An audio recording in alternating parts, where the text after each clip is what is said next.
Entonces, en el Edén fueron expulsados del jardín.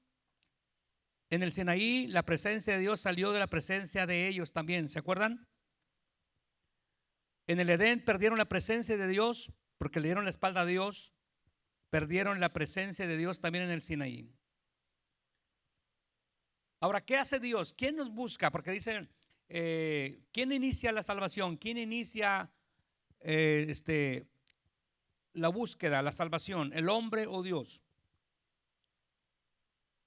Dios. Porque el Hijo del Hombre vino a buscar y a salvar lo que se había perdido. Y ahora vamos a entrar, todos estamos bajo la ley, vamos a ver el tabernáculo. El tabernáculo significa lugar de reunión. Ahí lo vemos ahí, cómo está en el desierto. En el desierto están las tribus, las familias, están en tienditas. Y para sobrevivir, hermano, el desierto en la noche hace mucho frío y en el día hace mucha calor. Pero dice la palabra que Dios en el día, con la nube, filtraban los rayos del sol. Y en la noche había una llama. Está hablando acerca de la nube y el fuego, ¿verdad que sí? Que está representado en señal de que Dios estaba con ellos. Cuando hablamos del tabernáculo, ahí lo estamos viendo por fuera, ahí está por fuera, pero vamos a verlo por dentro. ¿Qué es lo que había en el tabernáculo? Dios le da a Moisés el modelo, le dice cómo hacerlo. Cuando hablamos del tabernáculo, estamos hablando del lugar de reunión. Ahora Dios iba a tener una reunión con el hombre. ¿Para qué? Para restaurar. Siempre Dios trata de restaurar al hombre. No lo deja ahí. Satanás lo apachurra, pero Dios lo restaura. Y vemos al sacerdote, había sacerdotes, había sumos sacerdotes, pero había varios elementos que estaban ahí. Yo sé que están pequeñas las letras ahí, digo, los dibujitos, pero alcanzan a ver los que no les falla la luz larga, ¿verdad? ¿Qué es lo que había? En la parte de afuera, a la entrada, estaba la puerta a entrar, ¿verdad? La puerta que está ahí. La puerta es Cristo Jesús. El tabernáculo es una tipología también de Jesús. ¿Qué es lo que había? Estaba el altar del holocausto. Ese altar del holocausto era donde ponían a la víctima y ponían fuego. Pero estaba también otro elemento que era el lavacro que tenía agua. Es un recipiente que tenía agua. Cuando Nicodemo tuvo el encuentro con Jesús, el capítulo 3 de San Juan, Jesús le da dos elementos a este hombre fariseo. ¿Qué le dice? De cierto te digo que si no naces de nuevo, no puedes entrar al reino de los cielos. Ok, pero pues no entendió. ¿Eres tú maestro Israel y no entiendes? Dijo, de cierto te digo que si no naces del agua y del Espíritu. Ahora ya Jesús ya se entró en la tipología teológica del tabernáculo. Si no naces del agua y del Espíritu, no puedes entrar al reino de los cielos. Tiene que nacer del agua. ¿Se acuerda que el sacerdote tenía que lavarse y estaba el lavacro? No puedes entrar. No puedes entrar. Tienes que nacer del agua y del Espíritu. Ok, estaba adentro, estaba también la mesa de los panes de la proposición. Está una mesa donde tenía 12 panes. En el hebreo, la raíz hebrea dice el pan del rostro, así es lo que quiere decir, pan del rostro. ¿Por qué eran 12? Porque estaban representando primero al pan de vida, que es Jesucristo, pero también a las 12 tribus de Israel. El sacerdote sabía que estaban las 12 tribus representadas ahí y el pan representaba también la provisión. Había otro elemento ahí que estaba, no sé si lo distinguen, el altar del incienso, donde ponía el incienso el sacerdote, y estaba también el candelero de oro. tenía los 7 brazos. También estaba ahí, hermano, el arca del pacto. Ese artefacto, hermano, que representaba la presencia del Señor también. ¿Ok? Había adentro, cuando la fabrican, cuando la hacen, por la parte de arriba, donde estaba el propiciatorio, estaban los 2 querubines. Ahora, yo me pongo a pensar, por ejemplo, en el templo de Salomón también había dibujado unos querubines. En el arca estaban 2 querubines, la figura de 2 querubines. Entonces, esto nos dice que hubo visibilidad. Tuvieron que haber visto un querubín. O cómo estuvo la cosa. ¿Verdad que sí? Ahora, esos Juan los ve, Daniel, Ezequiel los ve. Creo que Moisés también tuvo la oportunidad también de ver ese tipo de seres, porque Dios le da el modelo a él. Entonces ahí están. El tabernáculo significa, hermano, no nos vamos a meter mucho porque nos podemos llevar también mucho, pero es el encuentro con Dios. Ahora Dios se va a encontrar con su pueblo y su pueblo se va a encontrar con él. ¿Para qué? ¿Para qué se encuentra Dios conmigo? ¿Para qué se encuentra? ¿Para qué nos encontramos con el Señor? Como el padre del hijo pródigo que regresa. ¿Se acuerda que esto no es un encuentro? Ese es un encuentro de qué? De restauración. Ese es un encuentro de perdón. Es un encuentro de qué? De volver a la vida. Porque dijo el padre, este es mi hijo que había muerto. Y ahora vive. El tabernáculo era lo que hacía, traía la vida, pero tenías que obedecer y tenías que llevar a cabo todo eso. Ahora, estaba el lugar santísimo, el lugar santo, estaba el atrio, estaba dividido en 3: el atrio, lugar santo y lugar santísimo. Al lugar santísimo, al lugar santo podían entrar todos los días. Dice Hebreos que entraban todos los días a dar sacrificio, pero al lugar santísimo una vez al año nada más. Una vez al año. Y tenía que llevar sangre. Y cuidado si el sacerdote o el sumo sacerdote, hermano, no había cumplido con el apartamiento en santidad. Entraban con un cordón y tenían unas campanitas, y mientras oía el ruido, porque había un silencio, hermano, todos acá, como dijo el salmista, ¿verdad que sí? Como dijo el salmista acerca dice que entraba el sacerdote y mientras oía el ruido, hermano, es señal de que Dios estaba aceptando y que sus pecados eran cubiertos, de cierta manera perdonados también, porque Dios si te arrepientes te perdona, ¿verdad que sí? Nos perdona si nos arrepentimos. Se arrepentían en aquel tiempo, Dios los perdonaba también. Pero mientras no se oían las campanitas es señal de que aquel iba a caer muerto. Y si tú, fíjese, él era el representante de Dios, llevaba al pueblo a Dios. El sacerdote estaba en la tierra y llevaba al pueblo para Dios. El profeta traía a Dios hacia el pueblo. Entonces, si él estaba en pecado, iba a morir. ¿Y qué va a suceder? Un ciego no puede guiar a otro ciego porque van a caer. Entonces, todo lo que hiciste, toda la ofrenda que llevaste, ¿qué va a suceder? Fue en vano por el líder que estaba ahí. Ok, pero ellos lo tomaban muy en serio y gracias a Dios a que así tenemos que ser nosotros. Entonces todo esto, hermano, ya es lo que parte que está adentro: el altar del incienso, el candelero, el lugar santísimo, el altar del holocausto, el lavacro, el lavamanos, que habla acerca que tenemos que ser limpios.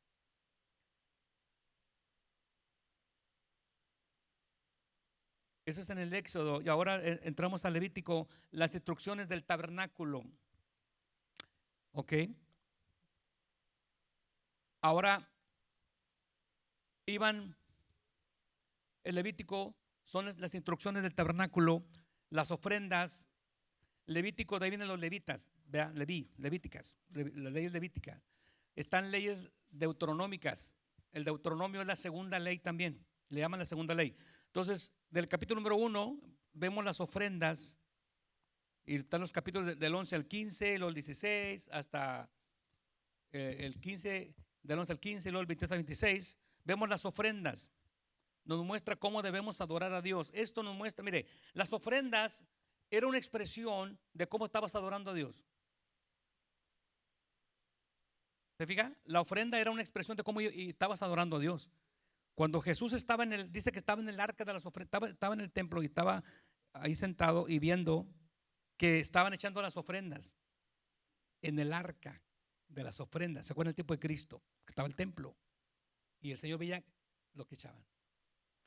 Y entraron hombres ricos y entró una mujer pobre. ¿Se acuerda?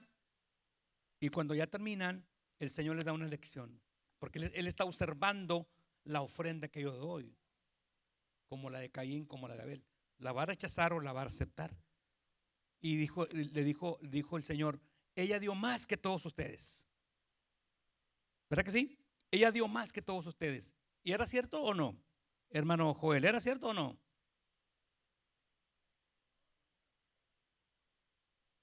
¿Era cierto o no? En cantidad no, pero en calidad dio más. ¿Cómo que dio más? Jesús, te equivocaste. $100 es 100 veces más que $1. Pero este dólar vale más que 100 delante de Dios. Este de 100 vale más que este o sea, el cheque de 1000.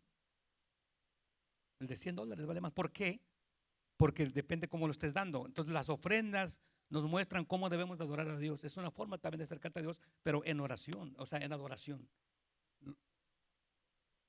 Exactamente, sí. Porque le dio la lección, dijo, porque ustedes dan de lo que les sobra. Ella dio todo. Y para que des todo, hermano, estás hablando de íntegro. Lo doy todo. Nuestra vida es todo, ¿ok? Entonces ahí estábamos las instituciones del tabernáculo, las reglas de limpieza y de las enfermedades, como hablamos ahorita. Había las leyes dietéticas de salud, de salubridad, de los leprosos, de la mujer de flujo de sangre, de cuando alguien tenía problemas de cualquier tipo de enfermedades, había plagas, había de todo. Y ahí vienen los capítulos donde narran cómo se comportaban. Mire, las ofrendas, los sacrificios, tenía que ser exactamente como marcaba. El cordero tiene que ser de un año, tiene que ser sin defecto alguno, que no esté enfermo, que no esté enfermo. Pero ¿qué sucedió? Más adelante, el pueblo subía y bajaba su espiritualidad, subía y bajaba su espiritualidad. Para el tiempo de Jeremías, llegaban al templo y los sacerdotes aceptaban cualquier tipo de cordero que está enfermo, le falta un ojo, tiene parásitos, tiene sarna o roña, o sea, está una enfermedad, está flaco.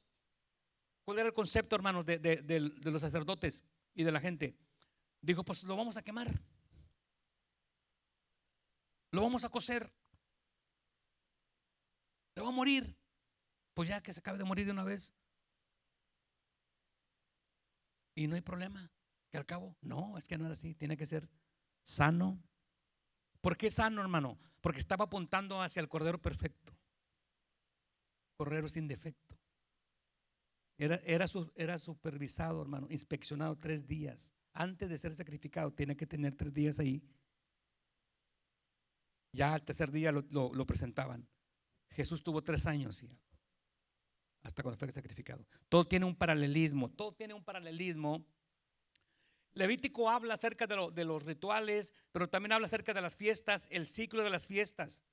¿De cuántas fiestas recuerda usted? La fiesta de Pascua, los panes sin levadura, las primicias de las semanas de trompetas, la día del perdón y las enramadas, que es la de tabernáculos, Sukkot. En la Pascua, ¿cuál era el propósito de las fiestas? Recordar que Dios los había salvado de la muerte de los primogénitos. Cuando practicaban en la Pascua se acordaban de que el ángel destructor pasó de largo. Pascua es pasar de largo y no me pasó a mí. Oye, estaba aquí pero no me pasó a mí. Enseguida sí le dio, pero a mí no me dio. Era recordar que Dios les había salvado, ¿ok? Los panes sin levadura, ¿cuál era el propósito? Empieza el siguiente día, recordar el éxodo de Egipto, que Dios los sacó de Egipto, ¿verdad que sí? El siguiente día Número 3, las primicias. Sucede a principios de la cosecha. ¿Cuál era? Reconocer que Dios les había dado todo su sostén. Las primicias, hermano, cuando le damos a Dios las primicias, lo demás va a ser bendecido.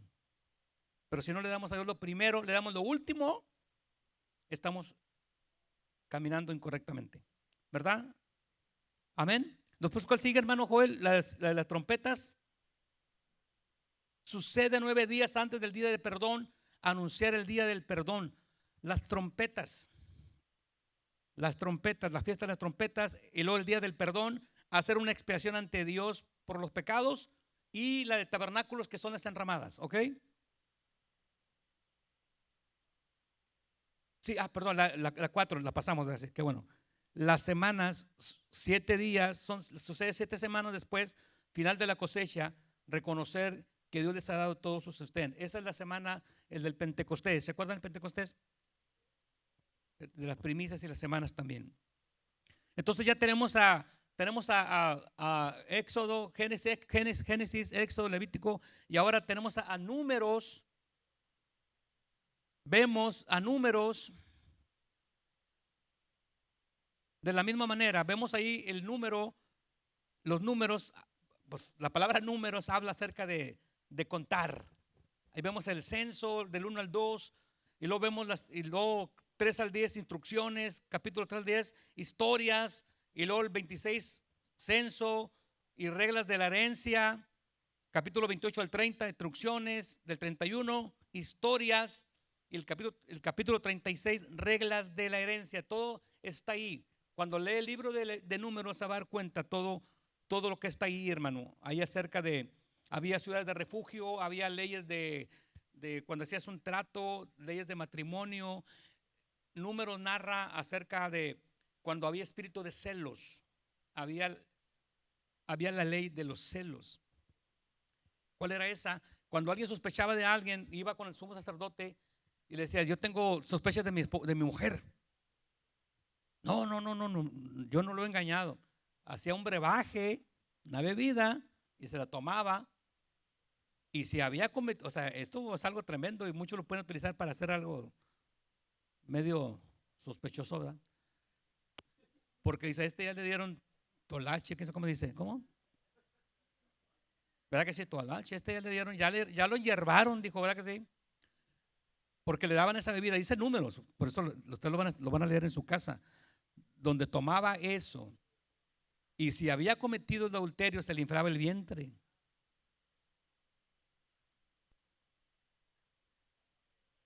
Esto parece como la máquina de las mentiras, ¿no? La que te van a poner el aparato ese, ¿verdad? Entonces, Números habla de todo eso. Sigamos avanzando, la posposición del plan a la tierra prometida. ¿Por qué la posposición del plan? La posposición es que se propuso, ¿por qué? Mire, el trayecto de Egipto a la tierra prometida de Canaán se podía llegar de 7 a 10 días, máximo 2 semanas. ¿Cuánto duraron? 40 años. ¿Por qué duraron 40 años? Por la desobediencia. Estaban, en lugar de ir para el norte, pues pensaban que iban para el norte, pero hacían lo mismo otra vez, los mismos errores. 40, mire, está como un círculo, ahí lo ve. Mire, ¿dónde estaba recto para allá? Nomás cruzaban el mar para allá y derecho. Y luego todavía aquí caracolearon, como dice.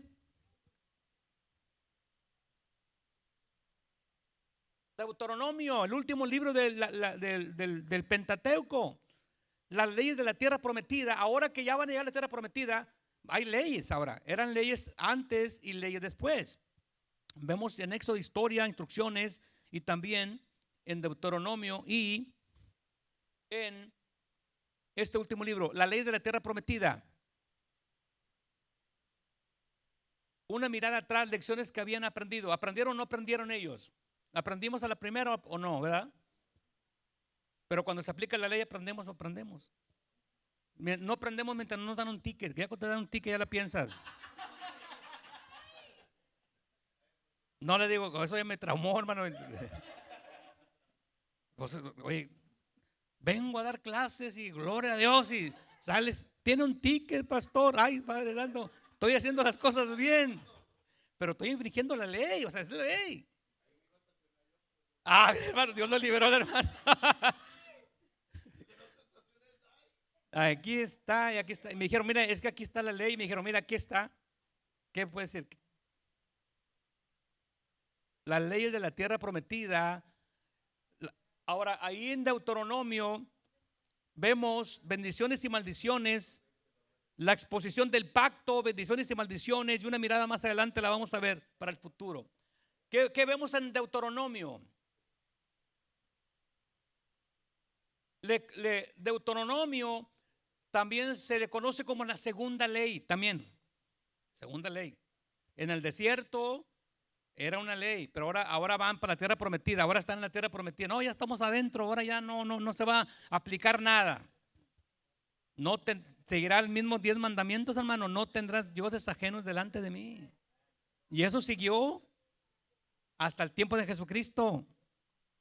¿Cuántos recuerdan a aquel joven que llega con el Señor y dice, Señor, yo quiero saber cuál es el principal mandamiento y cuál es el principal y el mejor para heredar la vida eterna? Y el Señor le dice, los mandamientos tienes. ¿Hasta dónde venían? Hasta el tiempo de Cristo. Dijo, eso desde mi juventud los llevo. Ah, sí, está bien, bien has hecho, le dijo el Señor. Entonces vende lo que tienes y dalos a los pobres. ¿Qué dijo el joven, el hombre? Le dio donde estaba adorando, tenía un Dios y se fue triste, dijo no. No te hagas ningún ídolo, no pronuncies el nombre del Señor en vano, versículo 14. Acuérdate del sábado. Por eso me recalcan el sábado.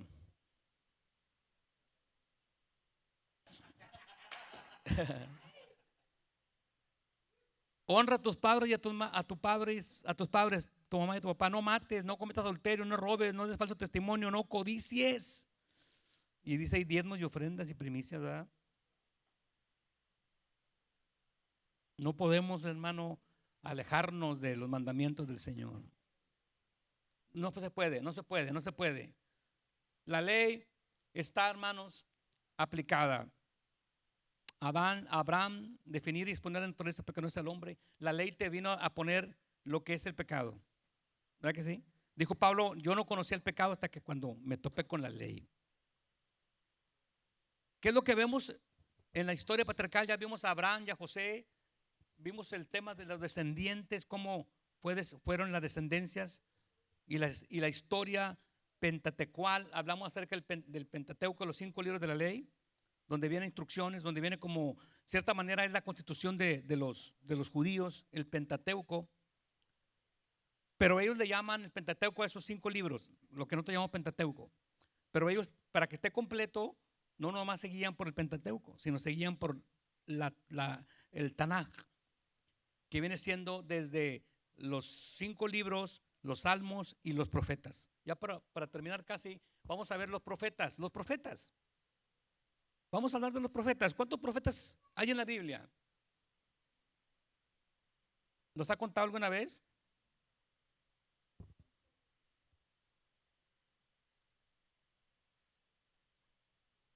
¿Cuántos profetas hay?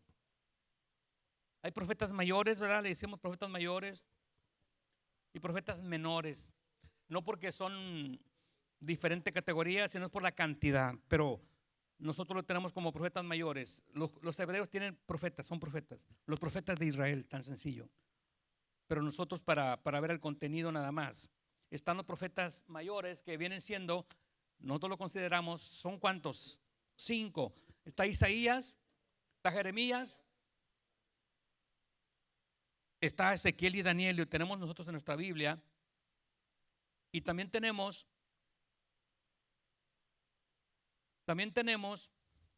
vamos a ver.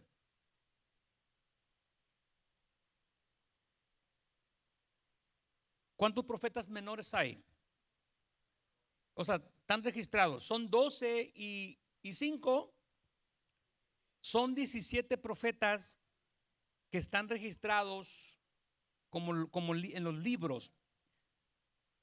Ok, pero había más profetas. Por eso los profetas son muchos profetas. Profeta Eliseo, profeta Daniel, no, bueno, Daniel está, el profeta es Eliseo, ¿verdad? Pero ya sabemos los profetas menores, ya sabemos cuáles son: Oseas, Joel, Amós, Abdías, Jonás, Sofonías, Ageo, Zacarías. Ok, ahora los profetas menores, Oseas habla acerca del amor incondicional. Cuando vemos a Oseas, vemos ahí el amor incondicional. Dios le dice que se case con una mujer ramera, es un amor incondicional. Y luego está Joel, Dios del Señor, es el Dios Dios manda las langostas y Dios derrama, hermanos, o sea, profetiza el derramamiento del Espíritu Santo. Y luego tenemos a Amós, justicia. Abdías, él predice, profetiza la caída de Edom. Cuando usted lee Abdías, el primer capítulo, dice, va contra Edom. Cada uno está profetizado a ciertos lugares. Jonás, ¿qué hablamos de Jonás? La compasión y la misericordia. Vemos al profeta que Dios tiene compasión y tiene misericordia. Pero Jonás no lo podía entender. Dijo, no, yo quiero que lo destruya el Señor. Porque tenía un problema Jonás. Miqueas, porque Dios ha dicho, va. Nahum, la caída de Nínive, profetiza acerca de la caída de Nínive. Nínive era la capital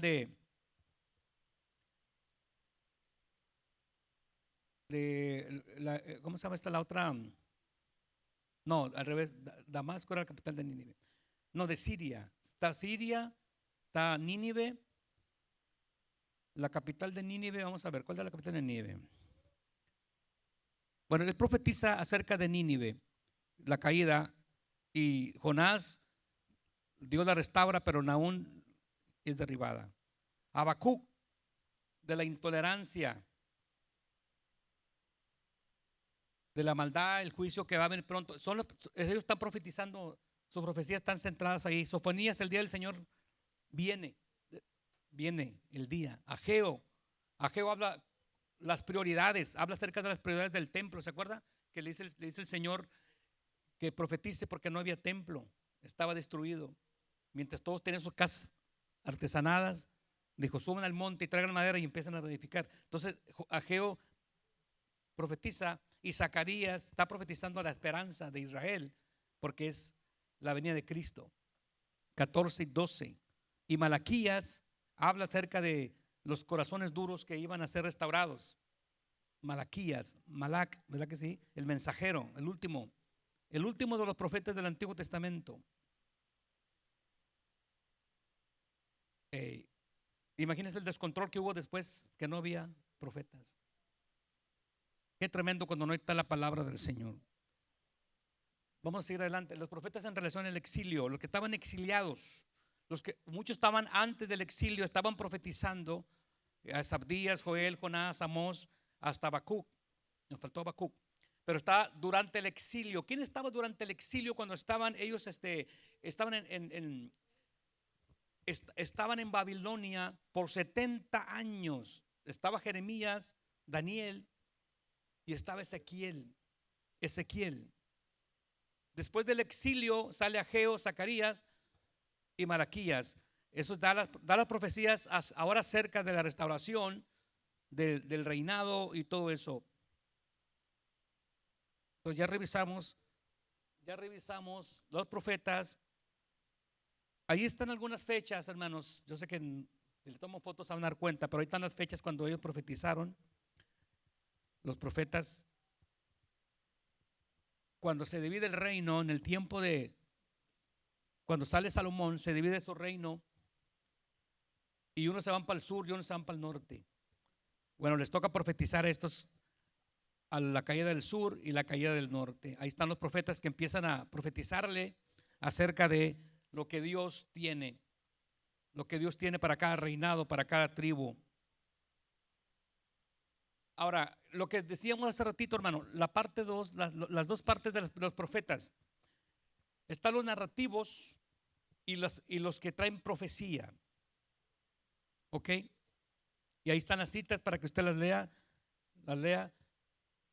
Estos profetas estaban hablando como Josué. Noé también profetizó o no. Enoc también profetizó, sí. Dice de los cuales también profetizó Enoc. El libro de Judas habla que profetizó. Y muchos basan ahí el libro, y tiene un libro apócrifo, que es lo que vamos a estar viendo. Entonces está Josué, ya vemos esas generaciones que siguen la tierra prometida, después de las plagas, el poder probado en el río Jordán. Ya más adelante él pasa al río Jordán. ¿Se acuerdan? Y luego el tiempo de los jueces, el ciclo del pecado.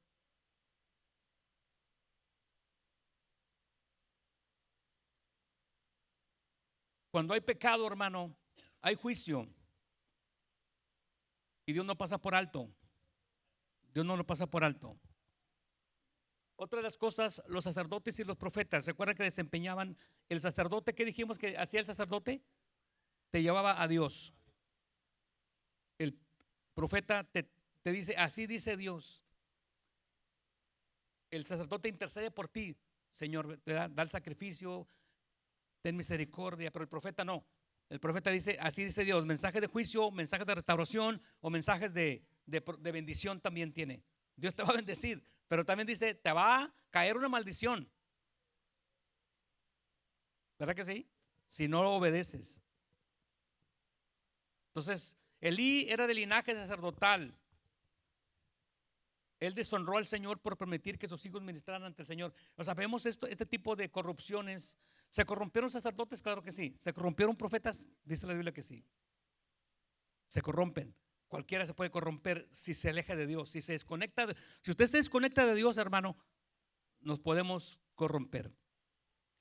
Para que no nos podamos corromper, para que no nos corrompamos, tenemos que tener, hermano, el arca que es la presencia de Dios, estar conectado. Si está el arca, va a haber bendición, va a haber protección, va a haber seguridad. Y Satanás no te va a hacer nada porque sabe que está la presencia del Señor ahí. Pero si nos alejamos de Dios, ¿qué va a pasar? Agárrate, ¿verdad que sí? El arca y la presencia de Dios, Israel en un estado pecaminoso. ¿Cómo era posible, verdad que sí? 2 personas murieron, muchos murieron, porque yo creo que hubo más que posiblemente no están registrados, pero no respetaron, violaron las leyes de Dios, hermano, que están establecidas. Se fueron para abajo. Hay consecuencias. ¿Cuál es el enfoque de esto? La presencia de Dios no bendice. Mire, este enfoque es muy especial. La presencia de Dios no bendice a no creyentes cuando vivimos en corrupción y desobediencia. Es que es un pecador y Dios lo está bendiciendo, no. Aunque tenga dinero, tenga salud, aunque tenga muchas cosas, o sea, no es Dios. No es Dios. La presencia de Dios, el arca, hermano, no puede estar donde hay pecado. Qué tremendo. Si sería, pues aquí está el arca del pacto y haz lo que quieras. No. Dios siempre es un Dios santo, un Dios que dice tiene que haber santidad, porque sin santidad nadie verá al Señor. Recuerde que los filisteos en su estado pecaminoso tuvieron consecuencias. La presencia de Dios, otro enfoque de Dios, la presencia de Dios no bendice a los incrédulos cuando sirven a otros dioses. No, es que oró a este ídolo y Dios lo sanó, Dios lo bendijo. ¿Usted qué cree? Dios no va a ir en contra de sus principios.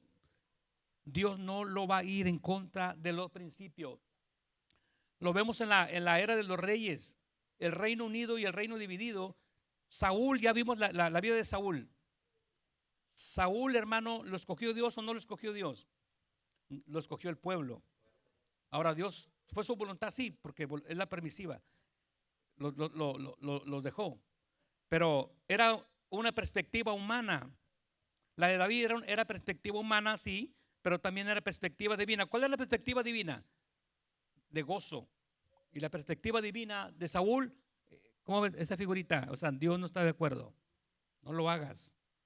Ya vemos a Salomón. Salomón empieza bien, pero ¿qué pasa al último? Nos podemos descuidar.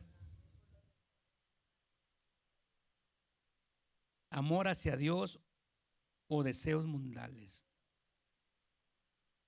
Se divide el reino, hermano. Los otros reyes, Deuteronomio en acción. Vamos tres tipos de autoridad.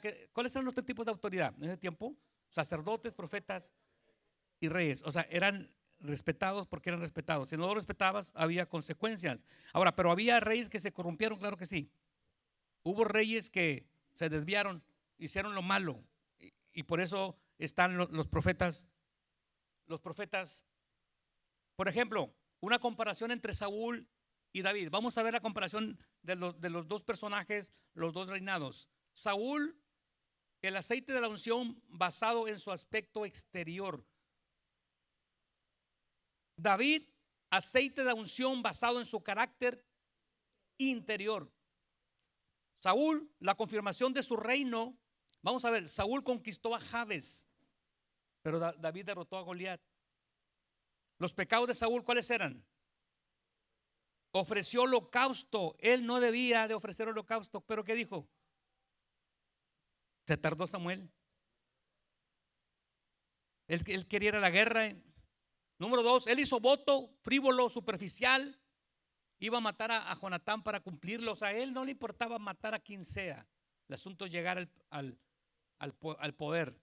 Eso se vino, hermano, se vino subiendo hasta el tiempo de Herodes. Herodes mató a familia. Mandó matar a Juan el Bautista. Los Césares también mataban familiares. Es mi hermano, me quiere quitar el reinado, el imperio, vámonos. Mi cuñado, no se diga. Mi suegra, pues también. Más rápido que eso, vámonos.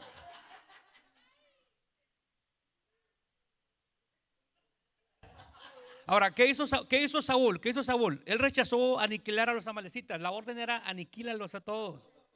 ¿Pero qué hizo él? Los pecados de David. ¿David pecó o no pecó?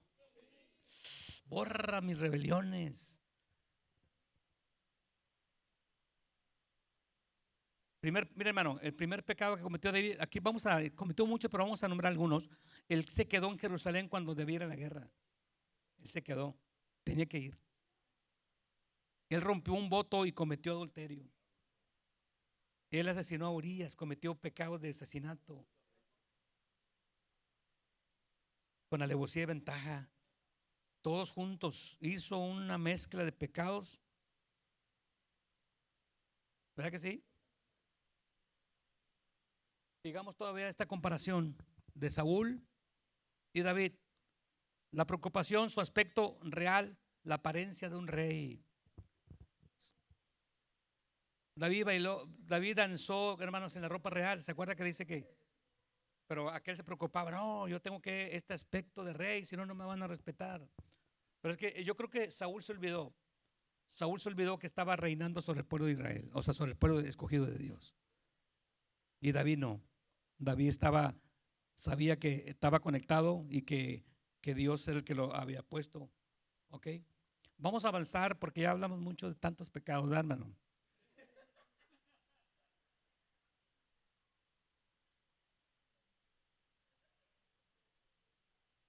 No, sí. Lo que hicieron lo recto y lo que hicieron lo malo. Usted va a ver ahí los reyes que hicieron lo bueno y los reyes que hicieron lo malo. Usted ya lo ha leído. ¿Ok? Vemos a David que hizo lo recto, tuvo una buena influencia entre las gentes. Y también Azarías permitió que la gente hiciera lo malo, hizo también lo recto, pero después también hizo que hiciera lo malo. O sea, se corrompieron muchos. Ok, vamos a pasar, ya el tiempo está avanzando. Y si no acabamos, no vamos a acabar los escritos. Vamos a darle hasta los escritos porque traigo bastantes balas, hermano, pero son bastante. Traigo bastante batería, ¿verdad? Pero no, tenemos que entrar a los escritos, Recuerden ¿qué son los escritos? Son los salmos, son los libros poéticos que traen una poesía. ¿Sabe qué? Mire, en la tradición judía, el Mejilá de Esther, ¿qué es Mejilá? El rollo, ¿qué es el rollo? Mejilá también, Mejilá, ¿qué es el rollo? El rollo de Esther se lee en la fiesta de Purim. ¿Ha escuchado la fiesta de Purim? Está la fiesta de Urim y Tumim, que, o sea, digo, son dos cosas, Urim y Tumim, pero esta es una fiesta. Esta fiesta de Purim se lleva a cabo, hermano, ¿por qué?